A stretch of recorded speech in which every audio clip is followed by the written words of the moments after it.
दक्षिण पश्चिम दिल्ली के एडीसीपी अभिमन्यु पोसवाल ने कहा कि हमें कल रात 2:20 पर धौला कुआं के आसपास ट्रैफिक जाम की सूचना मिली। कर्मचारी उसे खुलवाने के लिए दौड़े, लेकिन वहां पहुंचने पर पता चला कि एक BMW और बाइक के बीच टक्कर हुई है। एक दो स्वतंत्र गवाहों ने हमें बताया कि आरोपी टैक्सी से अस्पताल पहुंच गया। इस बीच हमारे कर्मचारियों ने CCTV फुटेज की जांच की। क्राइम टीम और मोबाइल टीम ने घटनास्थल का निरीक्षण और वाहन की जांच की।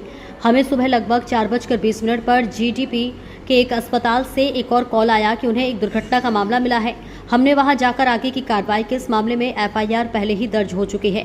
संदिग्ध अभी भी अस्पताल में है और हम जांच के जरिए दुर्घटना के कारण की पहचान करेंगे। बाइक पर सवार पीड़ित वित्त मंत्रालय से बताया जा रहा है। उसकी पत्नी उसके साथ थी। BMW चला रहा संदिग्ध गुरुग्राम में अपना व्यवसाय करता है।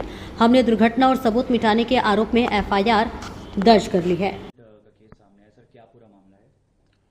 कल हमारे पास 2:20 के अराउंड एक कॉल आती है, 2 से 3 कॉल आती हैं कि ट्रैफिक जाम है धौला कुआं के आसपास। तो हमारा जो थाने का और जो चौकी का स्टाफ है वो वहाँ पे रश करता है उसको क्लियर कराने के लिए। बट इन्फॉर्मेशन वहाँ जाके ये मिलती है कि एक BMW गाड़ी और एक बाइक के बीच में एक्सीडेंट हुआ है। एक दो इंडिपेंडेंट विटनेसेस से ये पता चलता है कि उनको ऑलरेडी जो सस्पेक्ट हैं इस केस के अंदर, जो एक्यूज्ड है हमारे, वो ऑलरेडी एक टैक्सी में बैठा के किसी हॉस्पिटल में शिफ्ट कर गए हैं। इन द मीनवाइल हमारा जितना भी स्टाफ होता है वो CCTV फुटेज को वेरीफाई करता है। जो क्राइम टीम है और जो मोबाइल टीम है वो साइट इंस्पेक्शन और व्हीकल इंस्पेक्शन के लिए वहाँ पे विजिट करती है। तब तक फिर 4:20 के अराउंड हमारे पास एक और कॉल आती है GTB में एक हॉस्पिटल है वहाँ से कि एक्सीडेंट का एक केस जो दिल्ली कैंट का है वो उनके पास रिसीव हुआ है। तो उस पर हम आगे की जितनी भी अपनी कार्रवाई है फिर वहाँ जाके करते हैं। तो यही अभी हमारे पास इन्फॉर्मेशन है और FIR इस केस के अंदर ऑलरेडी रजिस्टर हो गई है और फर्दर इन्वेस्टिगेशन चल रही है। सर, रीजन ऑफ एक्सीडेंट क्या रहा? क्या ये दोनों जो ये ड्रंक थे और आखिर क्यों कंट्रोल जो है से बाहर हो गई गाड़ी? ये तो वैसे अभी पार्ट ऑफ द इन्वेस्टिगेशन ही है, ऐसा तो अभी कुछ पता नहीं है। बिकॉज जो एक्यूज ये सस्पेक्ट जो है हमारे केस के अंदर वो भी हॉस्पिटल में ही अभी एडमिट हैं। जो भी उनकी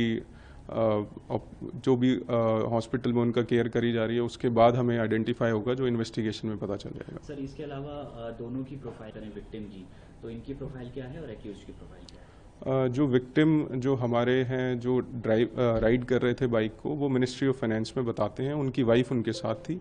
और जो सस्पेक्ट हैं इस केस के अंदर जो BMW को ड्राइव कर रहे थे उनका अपना बिजनेस है गुड़गांव के अंदर। सर, इसके अलावा बात करें तो कौन कौन से सेक्शंस इसमें लगे हैं और इस पर आपका क्या कहना है? इसमें मेनली हमारा जो है एक्सीडेंट का सेक्शंस हैं और जो एविडेंस को छुपाने वाला है उसके सेक्शंस के अंदर हमने कल ये जो FIR है उसको रजिस्टर करा है। सर, की एविडेंस को छुपाने का सेक्शन इसमें क्यों लगा, इसके बारे में क्या कहेंगे सर? एविडेंस छुपाना या वैसा नहीं, क्योंकि यहाँ से हमें एक इन्फॉर्मेशन मिली थी कि एक्सीडेंट हुआ, नियर बाय लोकेशन पे जाना चाहिए था उनको। तो इतना दूर लेके जाना और वो सब चीज़ों को देखते हुए अपने सीनियर जितने भी ऑफिसर्स हैं और जो प्रोसिक्यूटिंग ब्रांच है हमारी उनसे पूछते हुए हमने ये आइडेंटिफाई किया कि ऐसा कुछ लगाएंगे तो शायद आगे इन्वेस्टिगेशन में हम उसको दिखा सकते हैं। तो रीज़न क्या बताया सर? काफ़ी सारे हॉस्पिटल्स हैं, जिस तरह से विक्टिम के बेटे से भी हमारी बातचीत हुई, उन्होंने बोला एम्स ले जाना चाहिए था, सफदरजंग ले जा सकते थे, लेकिन इतनी दूर हॉस्पिटल लेकर गए। आखिर इसकी वजह क्या थी? क्या जो हॉस्पिटल है वो जानकार था इनका एक्यूज का? नहीं, ऐसी अभी तक तो हमारे पास कुछ ऐसी इन्फॉर्मेशन नहीं आ रही है। बट ये पार्ट ऑफ इन्वेस्टिगेशन है, जैसे भी आगे पता चलेगा तो उसकी डिटेल्स फर्दर शेयर करते हैं। सर, कुछ रूमर्स चल, काफ़ी सीनियर ऑफिसर थे फाइनेंस मिनिस्ट्री के, तो क्या कुछ कॉन्स्पिरेसी आपको लग रही है या फिर फुल टू एक्सीडेंट आप इसको मान के चल रहे हैं? नहीं, इस पे तो अभी मैं कमेंट नहीं करना चाहूँगा। जो भी इन्वेस्टिगेशन फर्दर होगी उसी में ही हम देखेंगे इसमें ऐसा कुछ अगर जो एंगल है अभी तो।